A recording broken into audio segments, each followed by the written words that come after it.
Hi guys, welcome. Miss Riley here. This is going to be for my 9th, 10th, and 11th graders. Hopefully you guys just watched the Colton Deadly interview, my special guest. One of the reasons I did that was so you can see how it's fun and very easy to interview someone, because this is going to be your big assignment for the next 2 weeks. You guys are going to be writing an essay. Woo! Unfortunately, I can't see you in person, so I can't meet with you and workshop them like we usually do, and I can't have our one-on-ones with you, but I know that you all are very capable of writing a strong essay. So everything that we have learned throughout the year, like MLA, how to start paragraphs, transitional statements, all of that, I expect you to do the best you can. And I'm sure you'll be fine. So I always tell you guys, if you can talk, you can write. So this is what your assignment is going to be. It is going to be a research paper, and you are picking someone in your family to interview and write about. So I would highly suggest that you pick someone that you really look up to in your family. Maybe someone has been living a very interesting life. I would suggest, and you can pick whoever you want. You could even pick a sibling. I don't care. But I think it would be kind of cool if you picked an older family member. Maybe your great-grandparents are still alive. Maybe you are really close with your great-grandma or your great-grandpa, maybe a great-great-uncle or something like that.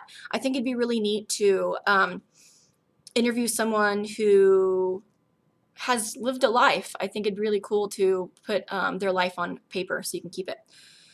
So here are some tips as you go about writing your paper. I'm allowing you 2 weeks to write this. It will be due on Monday the 27th.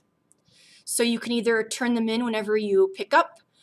Well, actually, never mind, that doesn't make sense. I was talking about my kids who are doing packets as well. Never mind. You guys will be either emailing it to me at ariley at drumwrite.k12.ok.us. Email them to me, or you can take a picture of them to me and Instagram them. I don't care if it's handwritten. I don't care if it's typed, whatever works for you. I do want you to write it in MLA style, and I will show you MLA. I'll give you a refresher. It should be in your notebooks, but I understand that some of you don't have your notebooks. Maybe they're here at the school, so I'll give you a little refresher course at the end of how to do MLA. So you need a piece of paper and a pencil, because I want to go over some tips, some helpful hints for you as you write your essay. So the first one, the first tip, number 1, ask open-ended questions. Your very first step in doing this is you're going to figure out who you want to interview, and then you're going to be writing down, I would say, 7 to 10 questions, and they have to be open-ended questions. So you might be wondering, what is an open-ended question, Miss R? Well, I think you guys should remember, like when we have circle time in class, it's just a question that is not a yes or no answer. The reason why you want to ask open-ended questions is because it gets your family member talking. So ask really good questions. Tip number 2, ask questions that interest you. Ask questions that that you are really interested in. So I would like, if my great-grandma was alive, I would like to ask her, what was your first job as a teenager, and how much was minimum wage back then? So I think that'd be really cool to find out. Tip number 3, it would be easier to record on your phone as you interview. So that way you can go back and play their answers so you can quote them directly in your essay. Now remember about quoting, you can't plagiarize people's thoughts. So whenever you are interviewing your person, whenever they give their response, yes, I would record it on your phone, but also when you go to record it in your paper, whenever you're typing it or writing it, you have to put quotations around their responses, because you're directly quoting them and you're giving them the credit that they deserve, because it's their thoughts and their words. So you could say, like, my grandma, Darlene, when asked what her favorite childhood memory was, her reply was, and then you quote it. Does that make sense to you? You know all this stuff. All right. It says, this is my packet for my kids, so I'm kind of going off that. It does say if you are confused on how to incorporate questions and answers in your essay, I gave them an example, so I'm going to read my example to you. Yes, your essay is going to be written in first person, which is I and me, because you're the one doing the research, so you are allowed to write in first person. So this would be my body paragraph number 1. Remember, essays are 5 paragraphs. You have your opener. You're going to introduce your person, why you chose them, why they're special to you, maybe a little bit of background, maybe what year they were born and where they were born and things like that. Body paragraph number 1, so my second paragraph, this is the one that I wrote. So pretend that I'm a student and this is my body paragraph number 1. So this is me talking. I made sure to ask my mom, Mary, about her childhood. Mary grew up in Ohio and was born in 1957. She was the oldest daughter and was always playing outside. One of the first questions I asked her was, what is a childhood memory that really sticks out in your mind? Mary's response was, and I'm quoting it, because this is my mom talking. For a while, I lived with my Nana. We had beautiful rose bushes in the front of the house, and I would mix water and crushed up rose petals together. I would try to make a perfume, and it never smelled too great, but I always pretended it was a fancy spray. That was my mom talking. So I ended the quote. That was her talking. I quoted it, put a period in closed quotations after the word spray. So make sure that you're doing that. This is MLA. I would pause it. Remember, you have your header, your name, because you're number 1, you're writing the paper. My name, I'm number 2 because I'm giving you the grade, what English class you're in, and the date. And remember, the date is fancy like that.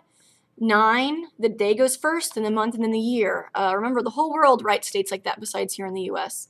Remember, your title is centered. Everything is double-spaced. Then you also have your heading, and it goes in the right-hand corner, last name and page number, okay? It has to be 2 pages if it is handwritten. Front side only, don't double space. If it's typed, I want about 2 pages as well. And this is due in 2 weeks on April 27th, okay? I would also, if I were you, write out your questions. I gave 9 spaces for you.